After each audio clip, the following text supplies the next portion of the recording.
Please don't hurt me. Please, I'll do anything. It's not the dark that gets you. It's the smell. The smell of wet rust, old upholstery, and something sour. It's the sound of the rain hammering on the roof, so loud it drowns out your own thoughts. You're exhausted. The kind of tired that settles deep in your bones. You lean your head against the vibrating window, and a flash of lightning illuminates the world outside. For a split second, you see your own reflection, your eyes wide, your mouth slightly open, and you realize the worst feeling in the world isn't being alone. It's being on a bus full of strangers in the middle of a storm, and realizing all at once that you are completely and totally trapped. Her name was Zara. 12 hours. 12 hours she'd spent staring at code. Her work ID a heavy plastic leash around her neck. All she wanted was her bed. The bus stop at Muri Junction had been a windswept, watery void. Just a few shadows huddled against the rain. This last bus, this rickety old coaster heading to the oral suburbs, had felt like a miracle. Now, 10 minutes later, it felt like a coffin. The chill had crept in first. A draft of cold, wet air that made her shiver. She'd reached out to pull the flimsy door shut, and her fingers had found nothing. Just a greasy, empty hole where the handle should have been. Her stomach dropped. She pulled her hand back as if she had been burned. She slowly lifted her head. The conductor, a young guy named Kole, was whistling a tune. He was supposed to be collecting fares. Instead, he was just watching the rain. He felt her looking at him and his head turned. His eyes were flat. He looked away. Zara's heart began a low, heavy drum against her ribs. She panned her eyes across the other passengers. There were only 3. Near the front, a large, stern-looking market woman, Mama K. She sat like a queen on her throne, hands resting on a massive, heavy-looking Ghana must-go bag. She was glaring at the floor, as if he had personally offended her. In the back, an old man, Papa Elias. He was similarly asleep, his hat pulled low over his eyes, his body still, but he wasn't asleep. His hands, wrinkled and strong, were gripping a thick wooden walking stick so hard his knuckles were white. A cold, shared understanding passed through the bus. No one spoke. The bus was a prison, and they were all inmates. Zara leaned forward, her voice a low, polite whisper. She had to be sure. She had to hear a voice. "Excuse me, ma," she said. The door." Mama K slowly lifted her head. Her eyes were not tired. They were sharp, like chips of black glass. They locked onto Zara. "Auntie, if you faint, who will carry you? Close your mouth and watch." Zara's blood turned to ice. She knew.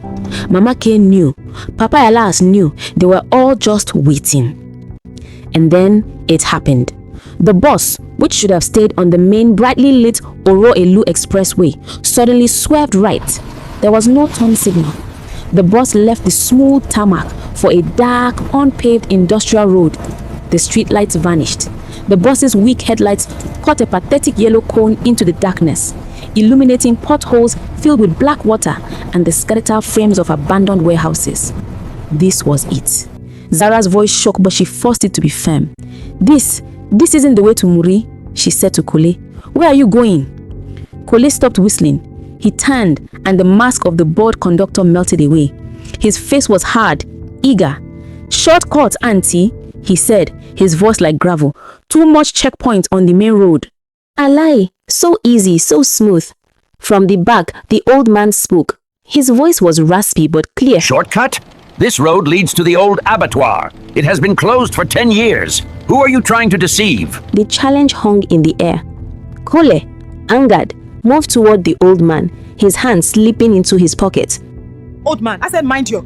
He should mind his what? Finish the statement. I dare you. You small boy that does not respect his elders. You think we do not know what this is?" Kole was shaken by her sheer power, her absolute lack of fear. But it was too late. He was committed. His hand came out of his pocket. It was not a small knife. It was a snub-nosed, rusty-looking pistol. He cocked it. The click-clack was deafening in the small metal box. "Enough!" he roared. "All of you, phones, money, wallets, now! Driver, stop the bus." The bus shuddered to a stop in the middle of nowhere, pitch black. The driver, A large silent man with a web of scars on his face turned in his seat to watch. He was the muscle. The humor, the tension, it all vanished. This was pure, undiluted fear. Kole, high on his own power, pointed the gun at the easiest target. He pointed it at Zara. Auntie, you first. Your fine The bag. choice that And defines your phone. everything. Now. In that split second, with your heart trying to hammer its way out of your chest, what would you do? Zara's hands were trembling. She couldn't breathe.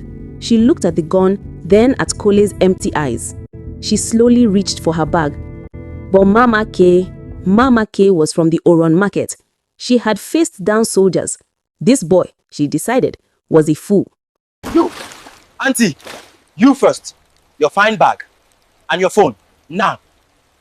You want her bag? Mama K asked, her voice laced with contempt. You will have to catch it. Kole turned his head, confused. What did you say? I said catch, Mama K roared. In one fluid, powerful motion, she unzipped her Ghana must-go bag. It wasn't full of yams. It was full of oranges. Hundreds of them.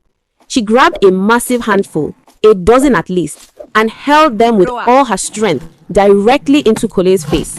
Ah, my eyes, he yelped, blinded by citrus and sheer shock. It was the opening. Papa Elias, with a speed that defied his age, swung his heavy wooden walking stick like a cutlass, not at Kole, but a hard, vicious crack against Kole's wrist. The sound of bone snapping was sharp, wet. Kole screamed, a high-pitched wail of agony. The gun flew from his nerveless fingers, skidding across the dirty floor. But the scarred driver was already moving. He was huge, lurching out of his seat. He was lunging for the gun. He was fast. But Zara, fueled by pure crystallized adrenaline, was faster. She didn't go for the gun. She went for the one thing they all needed, an escape. She dove past the lunging driver, grabbing the heavy red fire extinguisher mounted by the front. She didn't hesitate, didn't think. She pulled the pin and aimed the nozzle directly into the driver's face. A massive, suffocating cloud of white CO2 foam exploded into the bus.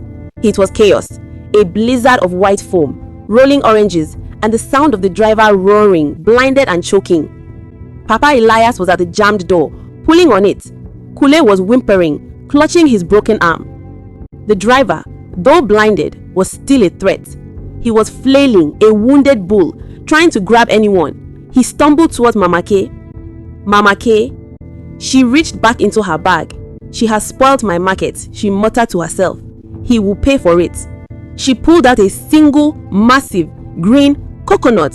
She hefted it. As the blinded driver stumbled towards her, she swung it with all her strength against the side of his head. The sound was not loud. It was a dull, heavy, sickening thud. The driver collapsed like a sack of rice. He was out cold. And then, silence. Total, absolute silence, except for the hissing of the fire extinguisher, the steady drumming of the rain, and the sound of a single orange slowly rolling down the aisle. The three passengers were breathing hard. They were covered in white foam, sticky with orange juice. They stared at each other. Zara, Papa Elias, Mama K. Kule, the conductor, was just a boy again. He was weeping in the corner, holding his broken arm. The threat was over. Papa Elias walked over and calmly picked up the pistol. He handled it with an experience that suggested this was not the first time he had held one. He checked it, then tucked it firmly into his belt. He found the driver's phone. He dialed.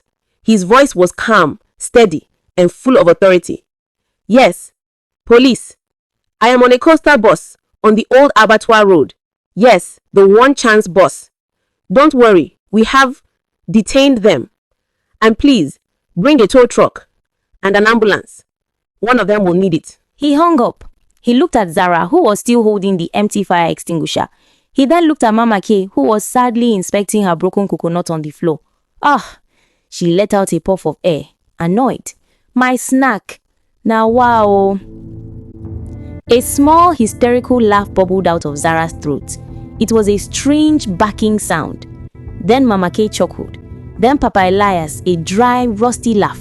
And there, in the middle of nowhere, In a bus full of foam and oranges, the three of them stood, laughing. In the city of Oroilu, not all monsters are as scary as they look, and sometimes your saviors aren't in uniform. Sometimes they are an old man with a strong stick, a market woman with a bag of unconventional weapons, and a data analyst who knows how to use a fire extinguisher. Until next time, watch who you're sitting next to.